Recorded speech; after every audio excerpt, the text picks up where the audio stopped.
Hey, boys and girls. Today we are going to be reading City Hawk, the story of Pale Mail. Now, I apologize. I had to get a little creative with how I'm reading this story aloud to you because I didn't have a copy of this text. So, this is actually another teacher reading it. I'm just muted him and am reading over him. So, I do apologize if things get a little bit out of line, but thank you so much for being flexible as we all work together in this. So, our learning target for today is I can describe the setting, characters, and major events of the text. So, I'm going to be doing some pausing for you to either turn and talk to someone that you are with or to think aloud about these story elements. Let's get started. Again, this is called City Hawk, the Story of Pale Mail, written and illustrated by Megan McCarthy. New York City is bustling with cars, buses, and people hurrying to important places. There are lots of tall buildings, lots of streets, and lots of pollution. Let's pause here. What is the setting of this story, or where does it take place? So, what is the setting and how is it described? I would like you to either talk to someone that you're with or do a think aloud. Pause. All right, we're back. So, the setting of this story is New York City, and it is described as very busy, people hurrying about, lots of buildings, and crowded. That's why so many people flock to the city's largest park for a needed escape.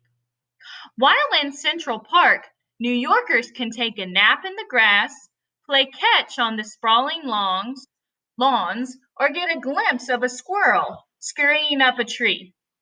So at Central Park, people are used to seeing little animals like squirrels. They're used to watching people fly kites, lay out on the lawns. Let's keep reading.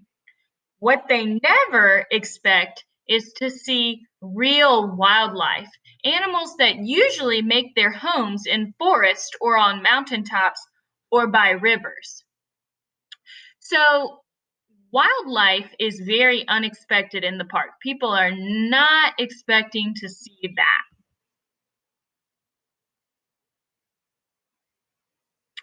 Passerbys couldn't believe their eyes when a red-tailed hawk was spotted flying over Fifth Avenue.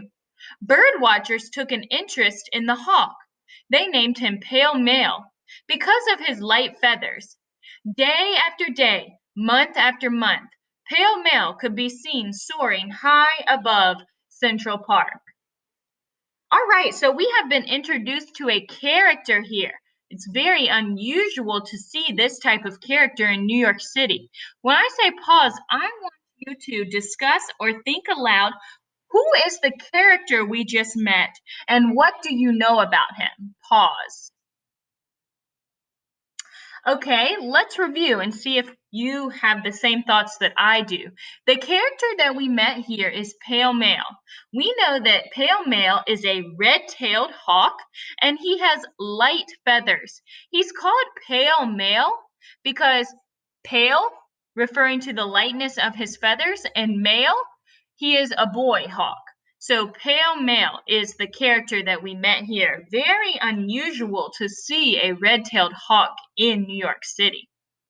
After Pale Mail was sighted near a pond in Central Park, flying over the Metropolitan Museum of Art, and by a hot dog stand, it was clear that he was there to stay. Every year, the ritual began. One year, Pale Mail found a bird named Lola. She was a hawk too. Her feathers were darker than his, and she was bigger in size. Pale Mail dove and swooped and fluttered around Lola. So here we have a new character. I want you to discuss or think aloud who is the new character that we just met and what do you know about that character? Pause. All right, we're back. The new character that we just met is Lola. And what we know about her is that she is also a hawk, but she is darker, bigger in size, and she is a girl. So the two characters that we have now are Pale Male and Lola. Together, the two birds gathered twigs and branches and piled them atop an apartment building overlooking Central Park. Large spikes, meant to ward off pigeons, made it easy for Pale Male and Lola to build a nest. So, what is the event that happened here? That was part of our learning target, describing the important events, so the important or major things that happened in the story. So, what was the major event here? Take a few seconds. Pause. So the major event here is that the hawks have built a nest. Pale Male and Lola have built a nest together. Remember yesterday we were learning about the reasons and the places that birds build their nest? Well, we can see that Pale Male and Lola, because they are in the big city, they can't build a nest in a tree. They're using a building, the ledge of a building, to build a nest with twigs and branches, and it overlooks Central Park. What they didn't know was they were being watched. Across Fifth Avenue into Central Park and past a small body of water called the Boat Pond, a group of people watched the hawks intently. There were young people and old people, men and women. The most dedicated of these bird watchers called themselves the regulars. So we have some new characters here. Who are the new characters that we have been introduced to? And how would you describe them? Take a few seconds, pause. Okay, let's see if we're having the same thoughts. The new characters that we've been introduced to are a group of bird watchers.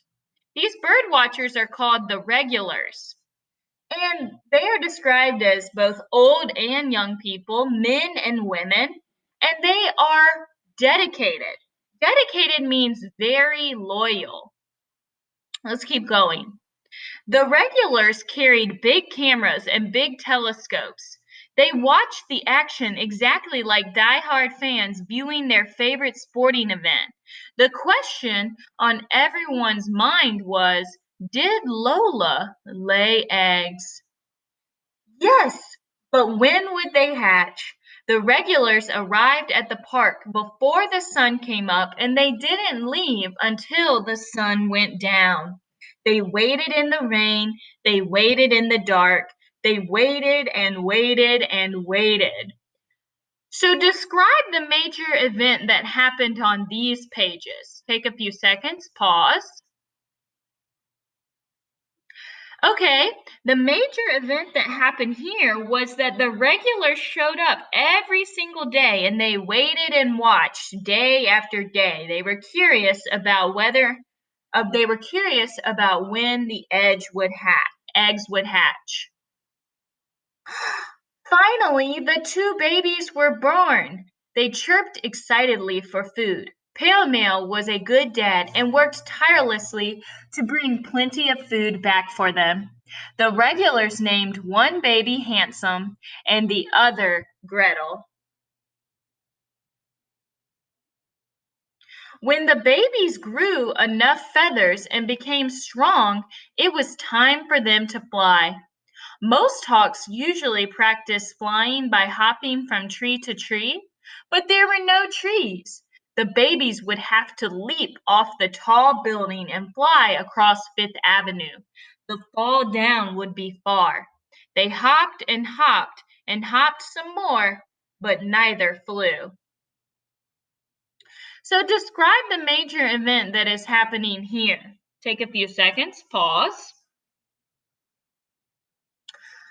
Okay. So the major event here is that the babies are born and they are trying to learn to fly, but neither of them have flown yet. They're just practicing by hopping along the ledges.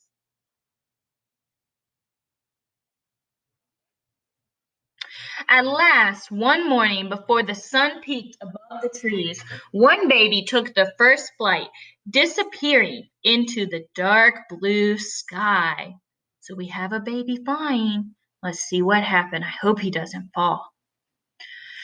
The daylight brought new excitement. Soon, both babies were exploring the park. The regulars watched it all. Their early mornings and late nights in the park were worth every minute. If you go to Central Park and you watch and wait, you may see a pale feathered hawk.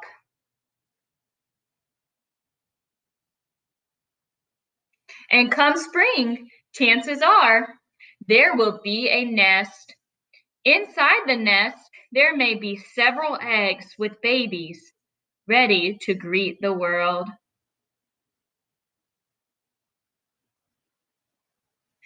All right, so the babies did learn to fly. And Pale Male apparently became a father to another set of babies in the spring. So you are going to look at my anchor chart on the next slide. I have written down these story elements that we talked about, and then you are going to answer some questions on the following slide. Good luck.